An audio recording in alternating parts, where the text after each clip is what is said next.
From the News Channel 5 Network, this is OpenLine.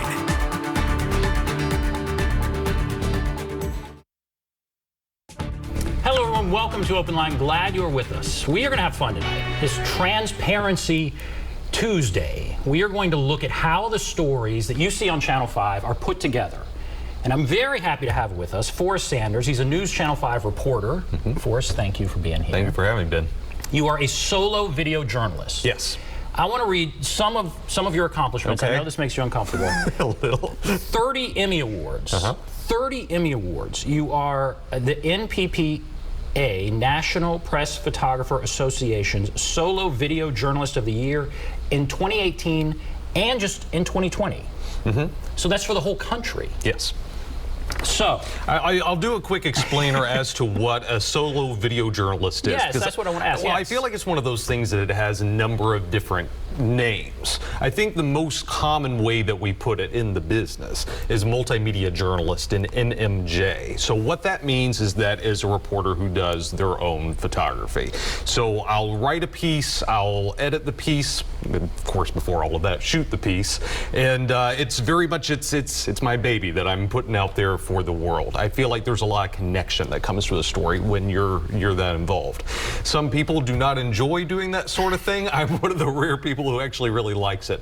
I'm an only child, Ben. I'm not good at sharing with people. If you come to interview somebody for a story, it's just you. It's just me. If I come to interview somebody for a story, I will have a photographer. So you are, some people call it a one-man band. Yes. You work all by yourself, and you set it up, you write it, you edit it, you shoot it, it's all you. It's all me.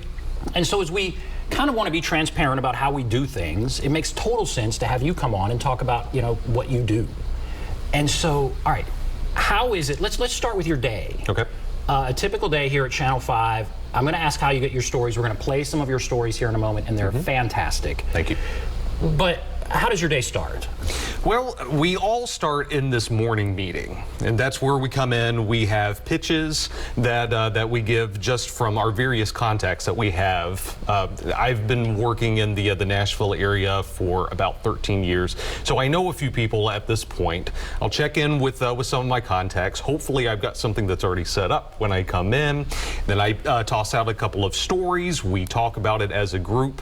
Something else I want to mention, I am what you would call a features reporter. So I'm doing the good news. Whatever's good happening out there, that's what I'm wanting to focus on. And sometimes we have beats in the business. You do investigative stuff. I'm doing feature stories.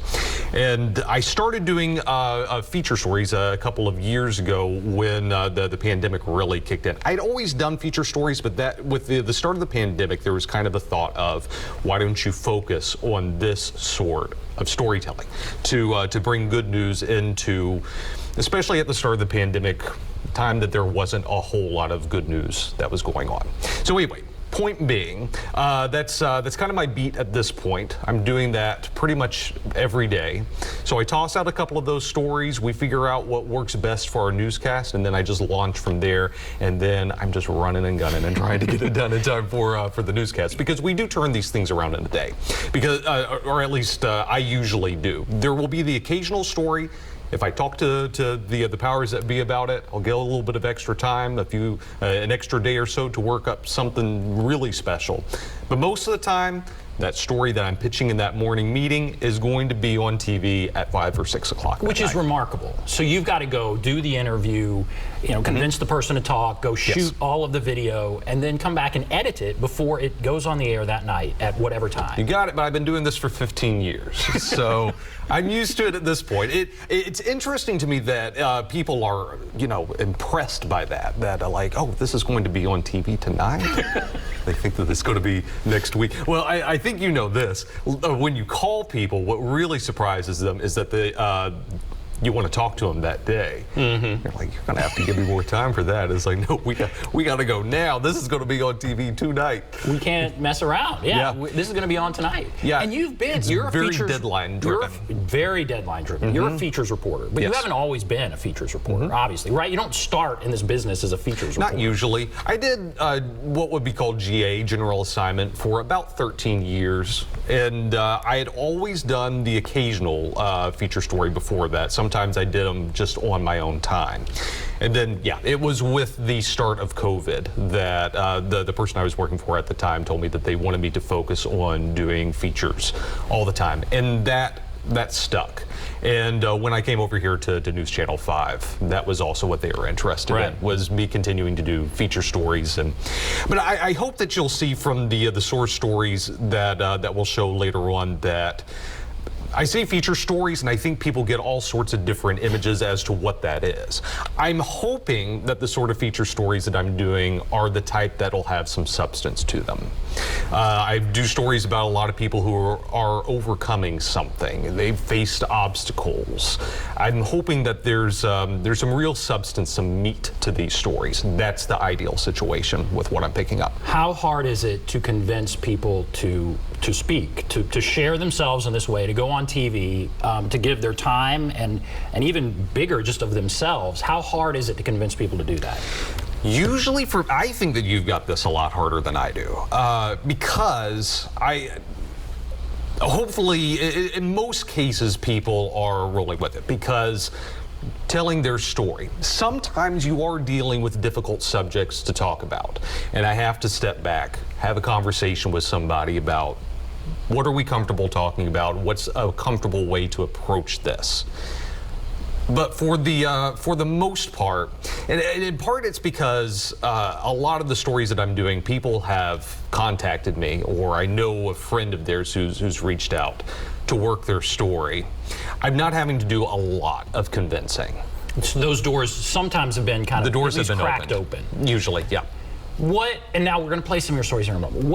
But I want to just get a couple of these things off the top. You got it. This is about news literacy, and it's about having people be aware of what it is they are consuming. Sure. And so what are some of the biggest challenges, fallacies, myths that you feel like you would like people to know, that aren't right, but in your daily thing? Now, again, you're not like national news guy, but when maybe we call up and you're asking people, I'm going to do a story, and it is going to be on tonight. What are some things you would want that you have to overcome? Some things you feel like people should know?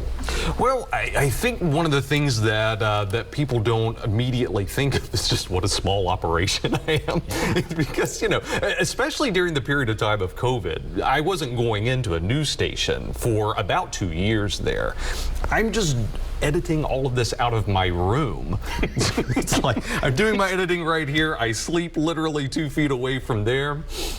And, these stories, about 95% of the time, they're things that are my idea, that someone called me directly to set up. Sometimes in the morning meetings, something will come up and I'll say, ooh, I kind of like that, if you'd move me over to that. But typically, what I'm bringing to the table is something that I've set up and I've come up with on my own.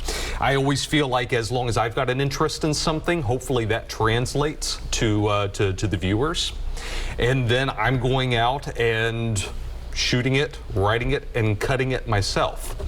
So it's a small operation. It's a small operation. Like, I'm the person who's involved in all of this. So I hope that you like my stories, because if you don't, there's not anybody else to blame. It's completely on me if there's something that you don't especially like about a piece. And you've earned the right to really kind of do what story you pitch, right? I mean, how much oversight is there of what you do, and who gives the final green light on you doing a story? Our boss, Sandy Boonstra, does.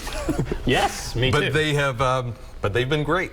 I just pitch out these stories. I just explain why that story is speaking to me, and they've always listened, and they've rolled with these stories. I like having a good little variety of stories. I like doing a story about everybody, you know, and they are very interested in that too. We are on the same wavelength as to what the mission is.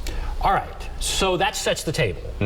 We're going to take a break, then we're going to come back and we're going to play. You brought a few stories. Yes. We'll play the first story and then just talk about it. You know, what went into it, what were the challenges, all of that. So we'll take a break and come back and watch some great stuff. Be back right after this.